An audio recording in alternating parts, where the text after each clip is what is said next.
sino en la toma de decisiones, en ir viendo los rumbos y también ser parte del análisis y ser parte en todos los momentos de la investigación. Me brinqué, en esta búsqueda hay varias tensiones que se buscan romper con la investigación en acción participativa, y una de ellas también es la brecha entre la teoría y la práctica, dado que el propio proceso de investigación involucra momentos de teoría y de acción. También, bueno, busca visibilizar y combatir las asimetrías propias de los procesos de conocimiento y de aprendizaje y de investigación, entendiendo que los sujetos que participan de igual manera tienen un papel fundamental en el proceso. Y por esto se plantea el proceso de revolución, pero no nada más al final del proceso, sino como un proceso constante y a partir del cual los sujetos, más allá de los propios resultados de la investigación, la práctica se puede ver fortalecida en tanto los procesos de reflexión y de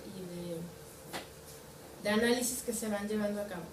Entonces la devolución no se entiende como un proceso al final, sino como un proceso constante, y además no nada más a partir de una tesis, sino de productos que son relevantes y útiles para el quehacer de los colectivos. Y finalmente, como consecuencia de todo lo anterior, la búsqueda de formar sujetos críticos capaces de comprender y de actuar sobre su realidad. Y bueno, en este entendido, comentaba que la investigación se llevó a cabo con 3 colectivos, que son Azoteas Verdes de Guadalajara, Senderos Creativos y Huerto en Casa. Esto posteriormente a haber hecho un proceso muy intenso de diálogo con cada uno de los colectivos que fue posible identificar en la zona metropolitana a partir del reconocimiento de la investigación, pues con los mismos sujetos. Y a partir de este diálogo con todos los colectivos se identificó aquellos que priorizaban el quehacer educativo, que tenían una mayor y más fuerte interacción con otros colectivos y que por supuesto estaban en posibilidades de participar y con el interés de participar, y fueron estos 3 colectivos quienes pues cubrían con estas características. Entonces, ¿cómo se llevó a cabo? Básicamente en un proceso constante a manera de espiral entre planeación, trabajo y luego retroalimentación y revisión, que de pronto se pretendía que esto fuera como un proceso de 1 o 2 vueltas, pero termina siendo de más y más vueltas al infinito. Y aclarar que el proceso de planeación y trabajo tenía lugar de manera colectiva, y ya, bueno, el proceso de revisión y retroalimentación era lo que ocurría más de forma institucional, para volver de nuevo a los colectivos a planear y a llevar a cabo el trabajo. Y esto, ¿cómo lo hicimos? Pues se llevó a cabo un proceso de sistematización participativa con cada uno de los colectivos, que intercalaba sesiones particulares con cada uno, con sesiones grupales, para dar cuenta de manera grupal, colectiva, de lo que estaba ocurriendo. También se llevaron a cabo algunas entrevistas, como les comentaba al principio, para poder hacer este reconocimiento de los colectivos, de todos los colectivos, y también al final para recuperar la experiencia de las personas que hubieran participado en los talleres. Bueno, para hacer el análisis se tomó como referente los 4 ejes que tanto Carlos Núñez como después Javier Reyes reconocen como fundamentales o como ejes pilares de la educación popular y de la educación popular ambiental. Y estos 4 ejes son el eje ético, político, epistemológico y pedagógico. Y asimismo se plantean 3 categorías para cada una, 3 variables, perdón, para cada una de las categorías. Y después de esto se elaboró con base en distintas investigaciones, en autores que trabajan agroecología, educación popular, educación ambiental, algunos indicadores o más bien descriptores para cada una de las variables, y después una serie de observadores, pues como elementos de la agroecología, de la práctica agroecológica, que pudieran señalar, que serían como indicadores de estos descriptores. Observables, gracias. Entonces, bueno, hasta aquí es la forma en que se está estructurado. Y bueno, vamos a pasar a los resultados, que están divididos en 3 partes. La primera parte es un diálogo entre la educación agroecológica y la educación popular ambiental. La segunda habla de la educación agroecológica desde las y los participantes en los talleres. Y finalmente, pues una recuperación del propio proceso de investigación, acción participativa, desde quienes participaron en él. Entonces, la primera parte, que tiene que ver con este diálogo entre la educación agroecológica y la educación popular ambiental, lo que se hizo fue, bueno, esta es la consecuencia de como 4 versiones previas de cuadros, en que se iba contrastando colectivo por colectivo las prácticas que llevan a cabo con cada uno de los ejes y con cada una de las variables. Posterior a eso se hizo, ya se integró la práctica de los 3 colectivos para elaborar una tabla de este tipo, en que cada uno de los ejes y sus 3 variables se reconoce cuáles son las fortalezas y cuáles son las limitantes de la práctica educativa agroecológica, para hacer también, como se ve en el cuadro de abajo, señalar cuáles son los principales aportes de la educación agroecológica, porque en ocasiones había elementos de la práctica que rebasaban los planteamientos que se tenían desde la teoría, y también un cuadro de recomendaciones a la educación agroecológica. No voy a poner los 4 cuadros porque sería exhaustivo la lectura, pero pues está la tesis que con mucho gusto puedo facilitar. Y a partir de estos 4 cuadros, bueno, se hizo una valoración de la educación agroecológica, que es lo que significa EAE, desde la perspectiva de la educación popular ambiental, para lograr visibilizar como cuáles son los puntos de las fortalezas, o sea, donde se tiene un nivel de incidencia bajo, medio y alto, perdón, con respecto a la educación popular ambiental, viendo que pues la parte en el componente ético, en la categoría ética, la ética de la vida representa una de las principales fortalezas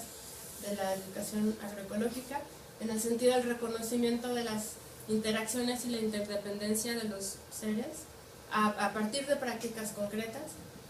También otras fortalezas es del eje epistemológico, la variable 1, que es el conocimiento complejo a manera de proceso relacional, contextual y dinámico, y la parte pedagógica, por la enorme riqueza que representa, como se menciona desde la educación ambiental, la naturaleza como propio medio de aprendizaje, y reconociendo también las principales debilidades o limitantes en el campo político, en el eje político, en el sentido de promover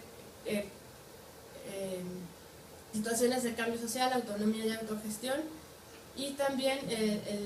la reflexividad explícita sobre el tipo de sociedad de conocimiento que se desea construir. Asimismo, a partir de esto se elaboraron una serie de recomendaciones a la educación agroecológica en el sentido de los contenidos y prácticas, específicamente respecto a los participantes y las participantes, de la logística y la organización, y también respecto al interior de los colectivos y organizaciones.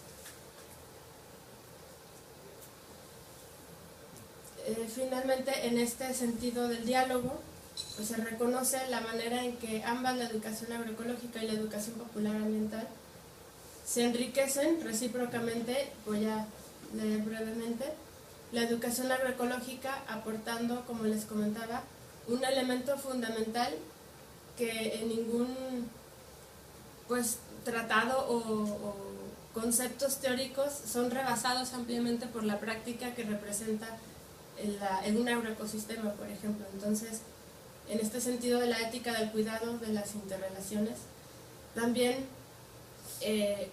llevar la posibilidad de llevar a la práctica de manera muy concreta los principios de la autogestión y la autonomía a través de la apuesta a la soberanía alimentaria, también la posibilidad de aterrizar el conocimiento y la vivencia de los procesos y ciclos complejos de manera continua y irreductible, y además este vínculo entre la experiencia y el conocimiento, y finalmente la vivencia biopsicosocioafectiva del aprendizaje, que está reconocida tanto desde la educación popular como ambiental, pero de nuevo la agroecología representa la forma de aterrizar los conceptos. Y por parte de la educación popular ambiental aporta pues, la intencionalidad política de las prácticas que se llevan a cabo, y de ahí se pone como ejemplo la soberanía alimentaria y buen vivir como referentes que dan dirección y dan sentido a las propias prácticas educativas. También la dimensión histórica y el contexto latinoamericano, que en ocasiones se pierde al momento de hacer la educación agroecológica. También el acumulado de acompañamiento de procesos sociales orientados a la transformación de la realidad,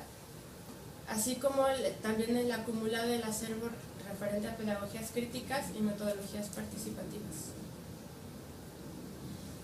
Y bueno, el segundo punto de los resultados, que tiene que ver con la educación agroecológica desde las y los participantes, para lo cual se llevaron a cabo entrevistas con personas que participaron en los talleres, y pues pudimos ver cómo de las personas que fueron entrevistadas, todas siguen sembrando, la mayoría, bueno, es muy simbólico el gráfico, pero la mayoría siguen sembrando hortalizas y más o menos en un 25% plantas aromáticas y árboles frutales. El principal uso que se da a lo que producen es el autoconsumo, seguido de la posibilidad de compartir con personas cercanas, y finalmente el trueque. No se reconoce que nadie haga venta de lo que produce. Y a partir de entrevistas en donde las personas dan cuenta de cómo viven el proceso del taller y posterior al taller, se generan áreas de cambio y también se hacen escalas de cambio. Por las áreas de cambio que ellos perciben. Las áreas son respecto a la misma práctica de la agricultura, el ambiente, la economía, la dimensión política, psicológica, la salud y social. Y también la escala que va de personal, doméstica, de organizaciones, comunitaria y local. Viendo pues claramente que el impacto de los cambios se carga muchísimo a la escala personal y doméstica, y con pocos alcances a nivel comunitario y local.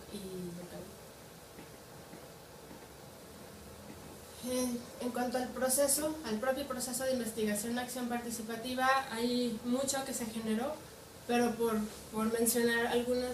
de las principales cosas. Uno es, del lado derecho, el modelo para el análisis, que se enriqueció a través del propio análisis. Es decir, como comentaba, el análisis se planteó a partir de los ejes y las variables de la educación popular ambiental,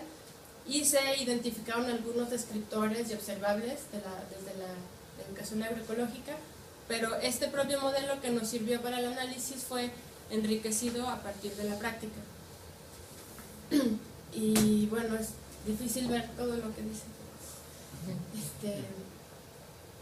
Pero es interesante cómo de manera recursiva es utilizado y es enriquecido a través de la práctica, pues de la reflexión.